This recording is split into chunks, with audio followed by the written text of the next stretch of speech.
जय गुरु जी, शुक्राना गुरु जी। सभी प्यारी संगत को जय गुरु जी। संगत जी, अगर आप इस चैनल पर नए हैं तो प्लीज़ चैनल को सब्सक्राइब कर लीजिए ताकि हमारे आने वाले सत्संग आप तक पहुंच सके। जय गुरु जी। गुरु जी का हर पल शुक्राना। गुरु जी को कोटि कोटि प्रणाम। संगत जी, गुरु जी कहते हैं कि सत्संग सुनने और सुनाने वाले दोनों का ही कल्याण होता है। इसलिए सत्संग को ध्यान से सुनिए, ना जाने इसमें कौन से सवाल का जवाब आपको मिल जाए। संगत जी, जब गुरुजी संगत का हाथ पकड़ लेते हैं तो अपनी छत्र छाया में वो संगत के साथ कोई भी अनहोनी नहीं होने देते। वो सब संभाल लेते हैं। तो आइए आज ऐसा ही एक सत्संग सुनेंगे जो नोएडा के ब्रिगेडियर एएस अलग अंकल का है। हम गुरुजी की शरण में अगस्त 1998 में पहुंचे। यद्यपि मैं 1975 से 1984 तक जालंधर में ही सेवारत रहा था और हम उनके मंदिर के ही निकट रहते थे, किंतु गुरुजी ने हमें 1998 में अपनी दया का पात्र चुना। उस वर्ष से अब तक कभी भी पीछे मुड़कर नहीं देखा। 1998 में हम दुबई में रह रहे अपने एकमात्र पुत्र का विवाह कर रहे थे। गुरुजी ने मुझे उसका और वधू का चित्र लाने को कहा और उन्होंने दोनों को अपना आशीष दिया। मेरे पुत्र का विवाह मार्च 1999 में संपन्न हुआ। ऐसा लगा कि गुरुजी का रक्षा आवरण सब आयोजनों पर बना हुआ था। मैंने उससे पूर्व ही नोएडा में अपना मकान बनवाया था और धन की बहुत कमी थी, पर गुरुजी की कृपा से सब आयोजन बहुत अच्छी प्रकार से संपन्न हुए। स्वागत समारोह दिल्ली के ताज होटल में हुआ था। उस अवसर पर चित्र लेने वाले सज्जन ने प्रभावित होकर कहा कि वे दिल्ली में 500 से अधिक विवाह आयोजनों में काम कर चुके हैं और प्रत्येक पंजाबी विवाह में शराब के बाद झगड़े अवश्य होते हैं, पर यहाँ पर ऐसा कुछ नहीं हुआ। वसंत कॉन्टिनेंटल होटल में एक अन्य समारोह के बाद हमारे अतिथियों को नोएडा ला रही बस खराब हो गई।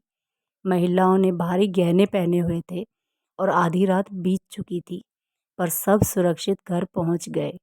केवल सर्वविद्वान गुरुजी ही उन्हें घर पहुंचा सकते थे। मेरा पुत्र दूरसंचार यांत्रिक है, पर वह दुबई में सुखी नहीं था। यदाकदा जब मैं गुरुजी से इसका उल्लेख करता तो वह चिंता करने को मना करते थे। मेरा पुत्र और उसकी पत्नी जनवरी 2000 में भारत आ रहे थे। 10 जनवरी को गुरुजी की संगत में जाते हुए मैं परिवार के चारों सदस्यों के 4 भरे हुए वीज़ा पत्र जेब में रखकर ले गया।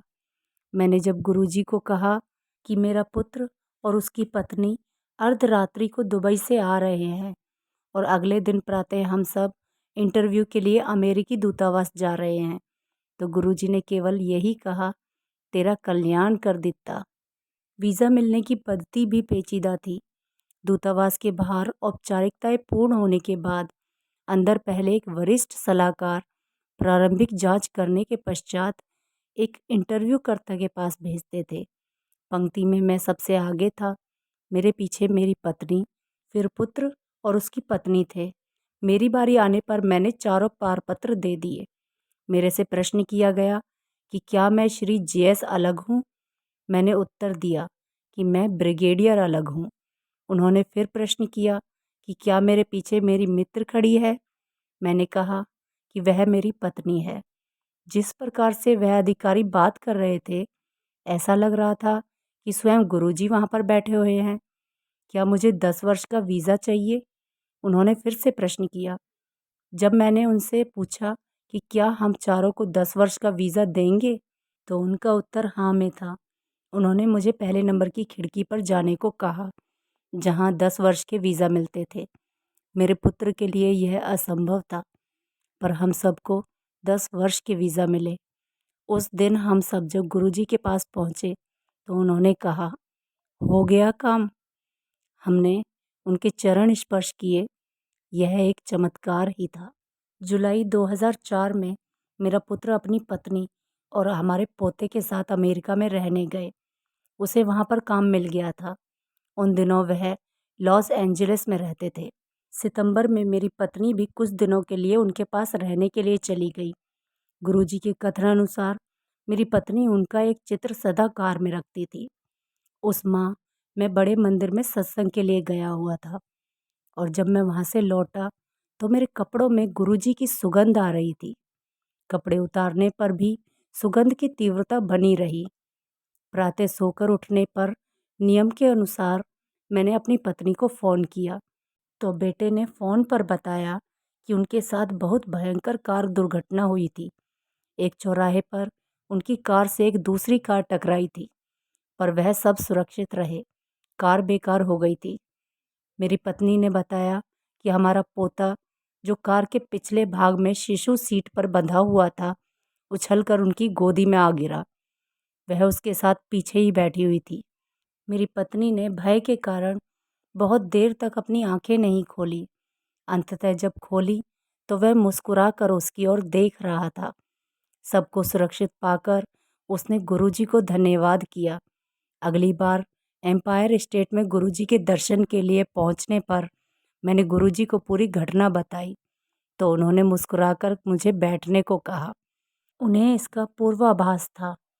मई 2006 में एक मित्र के यहाँ भोजन करने के पश्चात घर वापस आते हुए जब मैं सड़क के दूसरी ओर घूमने के लिए यू टर्न ले रहा था, तभी तेजी से आ रही एक गाड़ी से टक्कर होते होते बची।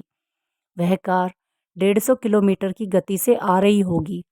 मैंने तुरंत ब्रेक लगाई और अंतिम क्षण में वह कार झटके से मुड़ती हुई आगे निकल गई, जैसे कोई रक्षा कर रहा हो। यदि मैंने पूरा मोड़ ले लिया होता तो वो मुझे पीछे या किनारे से आकर मारती। मैंने गुरुजी का धन्यवाद किया। गुरुजी के चमत्कार होते रहते हैं। उनकी छत्रछाया सदा मेरे परिवार पर बनी हुई है। और इसी के साथ सत्संग को समाप्त करते हैं संगत जी, और प्रार्थना करते हैं कि सभी संगत पर भी गुरुजी की छत्रछाया ऐसे ही बनी रहे। जय गुरुजी। शुक्राना गुरुजी। गुरुजी का हर पल शुक्राना। शुक्राना मेरे मालिक। जय गुरुजी।